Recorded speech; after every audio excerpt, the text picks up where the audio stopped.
Berikutnya kita masuk tentang pembahasan tentang zikir dan doa. Kitabul Azkar wa Da'awah. Kita lanjutkan. Wa qala Syekhul Mu'allif rahimahullahu taala wa adama naf'a bihi wa nafa'ana Allahu bi barakati ulumih wa bikum fid darin amin summa qala. Kata Imam Al-Ghazali, falaisa ba'da tilawati kitabillahi azza wa jalla ibadatun tu'adda bil lisani afdhala min zikrillahi ta'ala. Kata Imam Al-Ghazali, setelah membaca Al-Quran tidak ada satu ibadah lisan. Kan baca Al-Quran pakai lisan ya. Jadi baca Quran lisannya itu nggak bergerak, bukan baca. Jadi baca Quran itu lisannya itu bergerak dan terdengar suaranya minimal oleh yang membacanya sendiri. Jadi baca Quran itu ibadah lisan. Nah setelah membaca Al-Quran, ibadah lisan lain yang afdol, yang utama, kata Imam Al-Ghazali adalah zikir kepada Allah Subhanahu wa ta'ala. Wa raf'il hajati bil adiyati al khalisati illa Allah subhanahu, dan juga berdoa kepada Allah. Jadi ibadah lisan setelah membaca Al-Quran adalah zikir dan berdoa kepada Allah. Untuk apa? Untuk meminta kelancaran hajat, kelancaran kebutuhan, kelancaran urusan. Kita galau, kita sedih, kita punya problem, kita punya hajat, ada sarananya. Ibadah lisan apa itu? Zikir dan doa. Makanya orang yang gak mau berdoa kepada Allah dianggap sombong. Makanya kata Imam Al-Ghazali, fala budda min syarhi fadilati zikri ala jumlah sum ala tafsil fi ayanil azkar. Kemudian makanya bahas tentang zikir dan doa perlu dibahas secara komprehensif. Maka dalam kitab ini Imam Al-Ghazali mengatakan perlu kita bahas tentang keistimewaan zikir dan manfaatnya secara global dan secara spesifik. Apa sih istimewanya zikir? Apa sih manfaatnya secara umum atau secara khusus, secara global dan secara spesifik. Kemudian juga keistimewaan doa dan adab-adab doa. Belajar itu. Kalau kita nanti meneliti doa-doa para nabi, nanti ketemu tuh, oh nabi adab doanya tuh begini. Oh nabi tuh kalau minta sama Allah begini loh caranya. Itu ya. Itu menarik. Kemudian juga keistimewaan istighfar, keistimewaan sholawat. Kemudian doa maksur, doa yang memang diajarkan Rasulullah yang ada contohnya. Kemudian doa-doa yang diajarkan Rasul, doa maksur yang pilihan, atau doa-doa maksur saat menghadapi peristiwa atau kondisi tertentu. Mau menghadap pejabat, kita takut karena jabatannya, takut karena tindakannya yang mungkin yang otoriter, ada doanya. Doa punya kepentingan seperti ini, kalau terjadi ini ada doanya. Jadi semua itu ada. Nah, dalam kitab ini secara lengkap Imam Al-Ghazali akan bahas tuh semuanya itu. Sehingga nanti umat Islam itu nggak jauh, hidupnya nggak jauh dengan zikir, hidupnya nggak jauh dengan doa.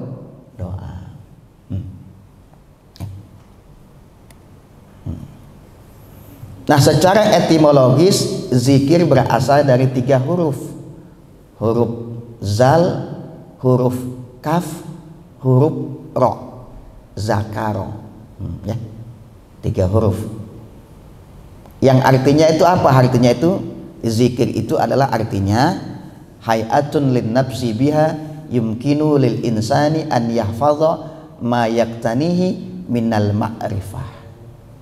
Zikir itu secara asal adalah potensi yang dimiliki jiwa kita, yang dengan potensi tersebut manusia dapat menjaga pengetahuan yang dapat menghilang darinya. Makanya zikir diartikan secara singkat menjadi ingat.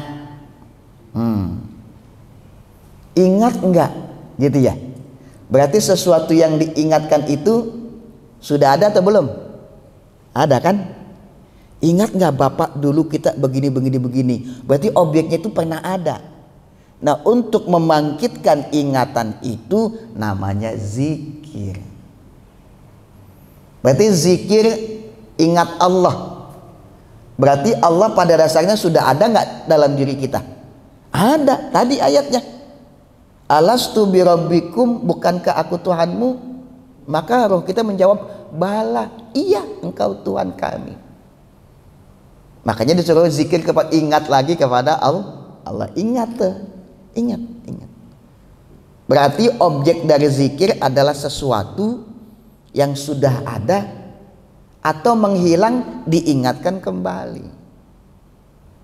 Jadi ada potensi jiwa kita. Makanya kemampuan orang menghafal, mengingat itu termasuk zikir. Ya, kok bisa orang seingat dia cepat itu, ngambil data yang berkian tahun di otaknya, itu zikir, ya. Makanya nanti ada ayat fasalu ahla zikri. Kalau kita nggak tahu sesuatu, tanya kepada yang memang memiliki kemampuan potensi ini, ulama. Wa yuqalu i'tibarun bistihdari, atau juga dapat dikatakan upaya untuk menghadirkan sesuatu. Nah, menghadirkan sesuatu yang lama hilang diingat-ingat, itu namanya zikir. Ini kata Imam Al-Isfahani dalam kitab Mu'jam Mufradat Al-Quran. Ini kalau belajar tafsir Quran termasuk kitab tentang bahasa Al-Quran, nggak boleh dilewatin kitab ini nih, ya. Raghib Al-Isfahani wafat pada 502 Hijriah. Ada satu lagi kitab beliau itu Al-Mufradat fi Gharibil Quran. Jadi kalau orang yang mau mendalami Quran, ini kitab termasuk yang perlu dirujuk. Sebab nanti itu beliau mendefinisikan sesuatu, nanti dikaitkan dengan ayat Al-Quran atau dengan hadis Rasulullah SAW. Jadi secara etimologi zikir artinya apa tuh? Potensi jiwa untuk menjaga pengetahuan supaya jangan hilang. Makanya zikir, ingat Allah, supaya Allah nggak hilang dalam diri kita. Berarti orang kalau nggak zikir kepada Allah, dia sudah menghilangkan potensi keilahiannya dalam dirinya. Makanya kalau orang sudah hilang jauh, Allah tuh sudah jauh dalam diri seseorang, maka hidupnya itu juga jauh dari kebaikan. Nah, kata zikir di dalam Al-Quran dengan segala derivasinya, dengan segala bentukannya, maka terulang sebanyak 268 kali dalam Al-Quran. Itu termasuk salah satu metode, ya. Kalau ingin pakai metode maudhu yang tadi itu, apa kata Quran tentang ini? Lihat dulu tuh, ayat ini terulang berapa kali dalam Al-Quran. Lalu ayat ini memiliki kesamaan dengan istilah apa? Itu tuh ketemu, ya. Zikir itu 268 kali dalam Al-Quran. Lihat tuh, dirunut, dirinci nih. Oh, tentang ini. Oh, ini sifatnya perintah. Oh, ini sifatnya kata kerja. Oh, ini sifatnya begini. Nanti ketemu tuh. Oh, zikir dalam Al-Quran begini. Jadi misalkan mau bikin tafsir ini, az-zikru fil Qur'anil Karim, zikir dalam Al-Quran. Tuh, ayat-ayat zikir. Bisa dijadikan sebagai tafsir maudhu'i, tafsir tematis. Nah, ayat yang 268 ini yang digali. Nanti ketemu tuh pecahannya ke sini, oh ini ke sini, kaitannya ke sini. Nah, zikir kepada Allah itu dalilnya berdasarkan Al-Quran, berdasarkan As-Sunnah, dan juga berdasarkan Athar. Jadi kalau dalilnya jelas, jangan lagi ditolak zikir, gitu ya. Oke. Berikutnya masuk bagaimana tentang fadilatul zikri alal jumlati wa tafsili minal ayati wal akhbari wal azhar. Bagaimana fadilah, keistimewaan, keutamaan zikir baik secara global maupun secara spesifik, berdasarkan Al-Quran, berdasarkan hadis, dan juga berdasarkan asar. Kita pilih salah satunya saja ya. Di dalam Al-Quran surah An-Nisa, ini An-Nisa ya, artinya perempuan. Perempuan atau wanita? Bagusnya nyebutnya, bagusnya nyebutnya perempuan ya, jangan wanita. Karena wanita itu konotasinya kurang bagus. Wanita itu kan berdasarkan dari bahasa Sanskerta, vanita, dibaca wanita, artinya sesuatu objek yang diinginkan, maka jadi objek pelampiasan. Nyebutnya jangan wanita, nyebutnya perempuan. Ya, surat An-Nisa tuh, An-Nisa. Kenapa bukan istilah yang lain ya, sebutnya surat An-Nisa.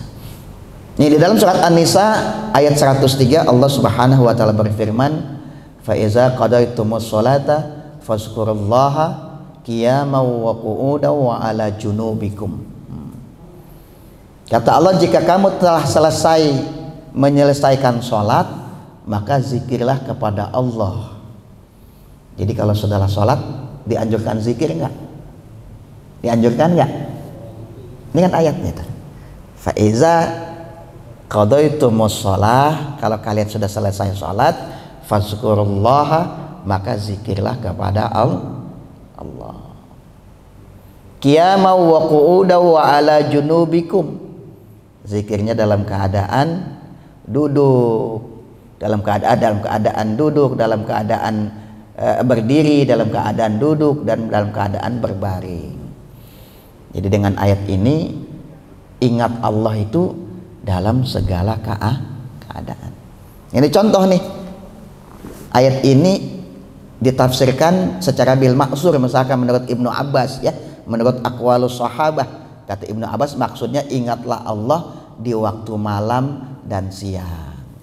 Ingatlah kepada Allah baik engkau berada di daratan maupun di lautan. Kita kan di daratan nih, jangan ingat di daratan doang. Atau kalau di lautan ingat Allah tuh zikir terus, saking takut tenggelam kapalnya, ingat sama Allah. Padahalnya maksudnya itu jangan cuma di lautan doang, jangan lagi susah doang ingat Allah, jangan lagi stres doang ingat Allah. Tuh, lagi senang lupa sama Allah, enggak. Jadi ingat Allah di daratan, di lautan, saat menetap dan bepergian. Jangan lagi jadi musafir, doanya kencang, zikir kencang, udah balik lagi ke kampung asal, ke rumahnya nggak zikir lagi. Saat senang, saat kaya ingat Allah, saat susah ingat Allah. Kita kan kalau kepepet ingat Allah, lagi susah tuh. Nah, kalau senang dikit lupa lagi. Ada orang yang mau berangkat haji rajin ke masjid, udah pulang haji nggak ke masjid lagi. Nah itu kan banyak nggak yang begitu? Banyak. Ke masjid mau berangkat haji doang, ntar habis pulang haji nggak ke masjid lagi. Subhanallah.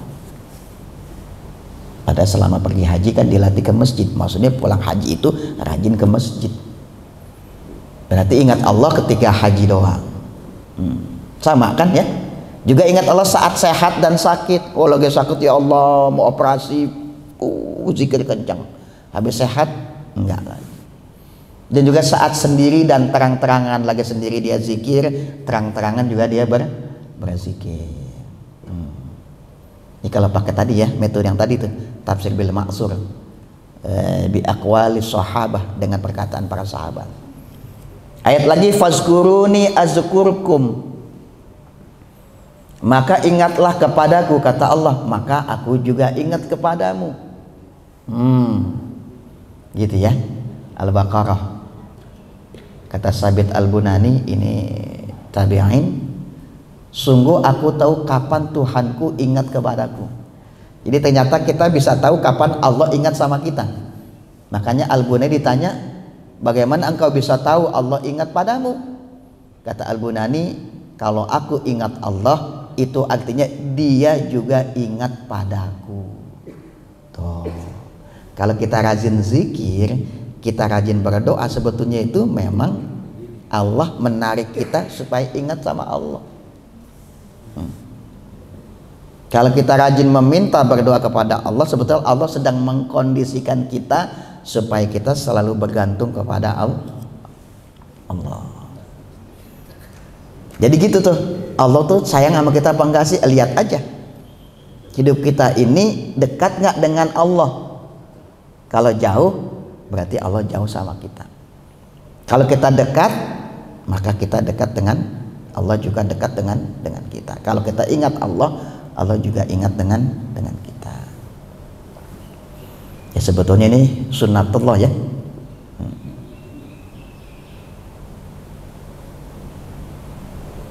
Itu diantara keistimewaannya. Berikutnya lagi adalah zikir itu juga bisa menjadi pembeda antara orang hidup dan orang mati. Kata Rasulullah, zakirallah fil ghafilin kal hayy bainal amwat. Itu ada ya di mukhtasarnya. Orang yang ingat Allah di tengah orang-orang yang lalai lupa dengan Allah, itu seumpama orang yang hidup di tengah orang-orang yang mati. Ada orang rajin zikir, yang satu sekelilingnya nggak doyan zikir. Berarti orang yang senang zikir itu sebetulnya dia hidup, yang nggak doyan zikir dianggap orang mati. Bahkan itu juga ada hadis perumpamaan orang yang zikir dengan orang yang tidak zikir, ada seperti orang yang tumbuh hijau di tengah padang pasir yang kering kerontang. Makanya kalau ingin membuat hidup kita jadi hidup, maka rajin berzikir. Itu betul. Dan juga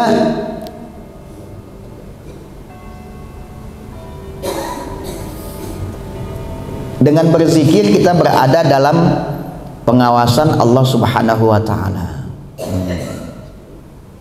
Kata Rasul, ana ma'a abdi ma zakarani wa taharrakat bi syafatahu.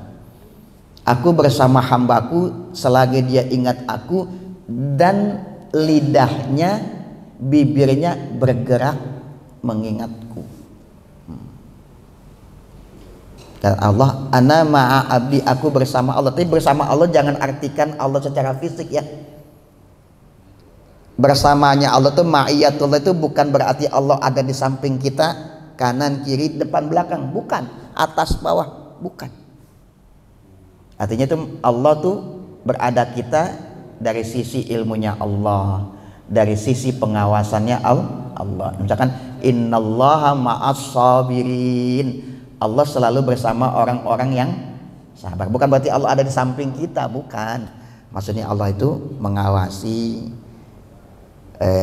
hidup kita supaya jadi baik. Ma'a di situ bukan ma'a secara fisik. Jadi bukan kebersamaan yang sifatnya fisik. Kemudian juga di antara keistimewaan zikir itu adalah zikir menjadi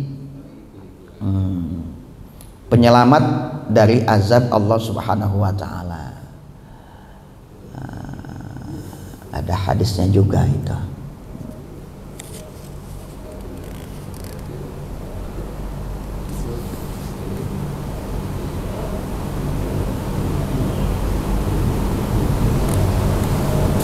Kemudian di antara keistimewaan zikir juga orang yang sedang berzikir dianggap sedang menikmati keindahan taman surga. Ya. Kata Rasulullah SAW, kalau orang ingin menikmati keindahan taman surga, hendaknya dia berzikir kepada Allah Subhanahu wa ta'ala. Man ahabba an yarta'a fi riyadil jannati falyuksir zikrallahi azza wa jalla.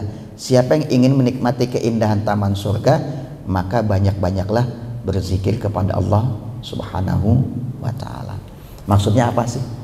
Surga itu kan dilambangkan dengan apa? Ketenangan, ketentraman, gitu kan?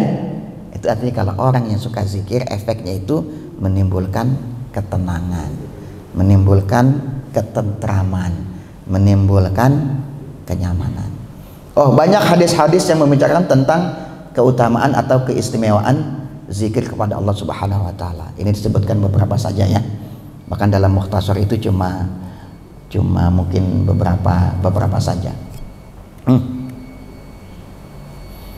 Dari sisi asar juga ada satu keterangan, kata Hasan Al-Basri,